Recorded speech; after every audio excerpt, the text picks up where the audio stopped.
جبکہ P T I نے team بھی بنا دی مذاکرات کے لیے، اور دوسری طرف دھمکی بھی دے دی کہ نہیں مانتے تو ہم آ رہے ہیں پھر سول نافرمانی کے لیے۔ تو وہ سول نافرمانی اور دھمکی تو بعد میں ختم ہو گئی، اس لیے کہ اس وقت پی ٹی آئی کے لیڈران جتنے بھی ہیں، یہ کمیٹی بنائی ہے عمران خان صاحب نے، وہ غیر مشروط بات چیت کرنا چاہتی۔ وہ جو انہیں شرطیں رکھی تھی نا کہ مینڈیٹ واپس کرو، قیدیوں کو رہا کرو، بمیں عمران خان سب کو چھوڑو، یہ وہ سب بھول گئے۔ وہ کہنے آؤ بیٹھ کے بات کرتے ہیں، اور حکومت ان کو اب تاخیری حرف کر رہی ہے کہ نہیں ہم پہلے مشاورت کر لیں، پھر ہم ٹیم بنائیں گے، پھر بات کریں گے۔ اب وہ بات کب ہوگی یا نہیں، لیکن وہ کہہ رہے ہیں کہ نہیں جی مذاکرات شروع ہو گئے۔ اپنے لوگوں کو وہ یہی کہہ رہے ہیں کہ جناب حکومت سے اب آپ یہ سوچیں، جو طاقتوروں سے مذاکرات کرنا چاہتے ہیں تو وہ حکومت سے کیسے شروع ہو گئے؟ لیکن حکومت ابھی کوئی ٹیم نہیں بنائی، اصل حقیقت یہ ہے۔ اب بات کرتے ہیں 9 مئی زندہ ہے، اور پھندہ جو ہے نا وہ پھندہ ایک نہیں، پھندے زیادہ۔ میں نے آپ کو کہا تھا کہ فیض حمید ٹرائل میں شواہد اور ایسی چیزیں بتا گئے ہیں، انہیں بیانات میں دے دیا، یا ان کے خلاف جو وعدہ ماب گواہ ہیں وہ یہ بات کر چکے ہیں، جس سے یہ پتہ لگ رہا ہے کہ 50 شخصیات کو انہیں پھنسایا، جس میں نے کہا کہ اس میں بیوروکریسی بھی ہے، ججز بھی ہیں، ریٹائر بھی ہیں، حاضر سروس بھی ہیں، سیاستدان بھی ہیں، سب کوئی ہیں۔ تو اب ان میں سے کچھ شارٹ لسٹ کر لی، 9 افراد جو ہیں وہ پکے ہو گئے کہ پاجی آرمی ایکٹ دے تحت لمحے پالو، اور آرمی ایکٹ کی جو شک ہے 30، 31 اور 40 یہ لگے گی، اور سب سے اہم جو 31 ہے، 31 میں کام ہوگا، ان کا بھی ٹرائل ہوگا، جس میں خان اعظم خان، عمران خان نیازی بھی شامل ہے۔ اللہ رحم کرے، کیونکہ ان شکوں پہ آرٹیکل جو ہیں اگر ان پہ کارروائی ہوتی ہے تو آرمی ایکٹ کے مطابق اس کی کم از کم سزا ہے عمر قید، اور زیادہ سے زیادہ سزائے موت، یعنی پھٹا تیار ہے۔ تو پھٹا کس کے ہے؟ انہیں 9 بندوں پہ نشان لگا لیے، جن میں خان اعظم خان، عمران خان بھی شامل ہیں۔ اب یہ کیسے ٹرائل ہوگا، کب ہوگا، کب کہنی ہوگا، لیکن وہ جو فیض حمید کے ٹرائل ہوا ہے نا، اور جو پرتشدد معاملات کی تحقیقات ہو رہی ہے، اس میں یہ باتیں سامنے آئی ہیں۔ اسلام آباد سے جو فضا چل رہی ہے، جو چغلی کھا رہی ہیں فضائیں، وہ یہ کہہ رہی ہیں کہ جناب فیض حمید صاحب جو ہیں جب سے ڈی جی سی تھے، جب سے لے کے اب تک ریٹائرمنٹ تک بھی وہ جناب مختلف سیاستدانوں سے، بیوروکریسی سے، ججز سے، ہر ایک سے رابطے میں تھے، اور ان کا ایک نیٹ ورک تھا، اور انہوں نے جناب اس نیٹ ورک سے کام کیا، اور اسی نیٹ ورک کے تحت انہوں نے 9 مئی کا پلان بنایا اور اس پر عمل درآمد کرایا خان اعظم خان، عمران خان نے۔ یہ وہ ہیں جو وہاں سے انکشافات ہو رہے ہیں، دعویٰ نہیں ہمارا کوئی دعویٰ نہیں، لیکن آنے والا وقت یہ ثابت کرے گا کہ اس میں یہ کہہ رہے کہ وہ ان کو بھی گھسیٹ کے لے گئے اپنی طرف، کہ جناب میں نے تو صرف باتیں مشاورت کرتا تھا۔ اچھا، پھر اس میں یہ بھی کہا گیا ہے، بتایا جا رہا ہے، ہلکے بتا رہے ہیں کہ ان کو بار بار منع کیا گیا تھا، ڈی جی سی سے لے کے آئی ایس ایس آئی کے جب سربراہ بنے جب بھی، اور اس کے بعد بھی اس کے کور کمانڈر پشاور بنے جب انہوں نے وہ 25 مئی والا خود پلان کیا کہ جاؤ بھی پہ جاؤ اسلام آباد چڑھ جاؤ، جب کور کمانڈر پشاور تھے۔ اچھا، جب بھاولپور میں کور کمانڈر جب بھی انہوں نے کیا، تو یہ ساری سازشیں اور سیاست، جب سازش ہوتی ہے، لفظ ہے سازش، تو سازش کہاں جاتی ہے؟ وہ پھر بغاوت پہ آتی ہے، اور بغاوت فوج جیسا ادارہ تو نہیں برداشت کرتا، چاہے کوئی بھی ہو۔ اور یہ بہت بڑی مثال ہوگی کہ پہلی بار آئی ایس آئی کے سربراہ کا ہو رہا ہے، کیونکہ آئی ایس آئی کا سربراہ تمام معلومات، قومی راز اس کے پاس ہوتے ہیں، اور وہ انتہائی اہم ہوتا ہے، سپہ سالار کے پاس سب سے اہم ہوتا ہے، اور اس کے بعد تیسرے نمبر پہ جو ہوتا ہے وہ ڈی جی سی ہوتا ہے۔ تو ڈی جی سی بھی وہ رہ چکے، اس وقت بھی تھے۔ تو ان کی جان ماری جب شروع ہو گئی تھی عاصم منیر کے ساتھ، تو وہ اسی وقت شروع ہو گئی تھی، جب وہی بات سب کو پتہ ہے کہ انہوں نے ایک رپورٹ دی وزیر اعظم کو، جنرل باجوہ صاحب نے منع کیا کہ نہ کریں، ان کو منع کیا، وہ باز نہیں آئے، عاصم صاحب نے عمران خان صاحب کو بتا دیا کہ پاجی مجید سے ڈانگ پھیرو کرو، سارا کچھ ہو رہا ہے، کرپشن یہ وہ، فرح گوگی کا نام بھی آیا، باقیوں کا بھی نام آیا،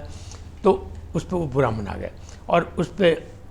یہ ڈی جی سی جب تھے تو انہیں نے یہ رپورٹیں دی، فیض حمید صاحب نے کہتے ہیں ہمیں مارتا ہے، مینو بناؤ پھر دیکھو میں کی کرنا۔ پھر جب وہ D G I S I بنے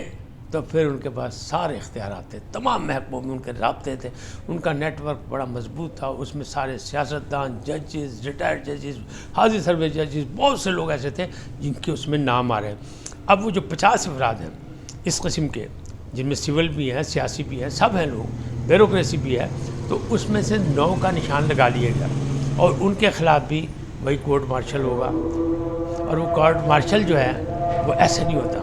وہ باقاعدہ سازش کے خلاف ہوتا ہے۔ اس وقت اتنا ہی، پھر ملیں گے نئے موضوع کے ساتھ۔ جاتے جاتے آپ سے درخواست، آئیے ان کو سبسکرائب کریں، لائک کریں، گھنٹے کا بٹن دبائیں، نہ بھولیں اور اپنی قیمتی رائے کا اظہار کریں۔ اللہ نگہبان۔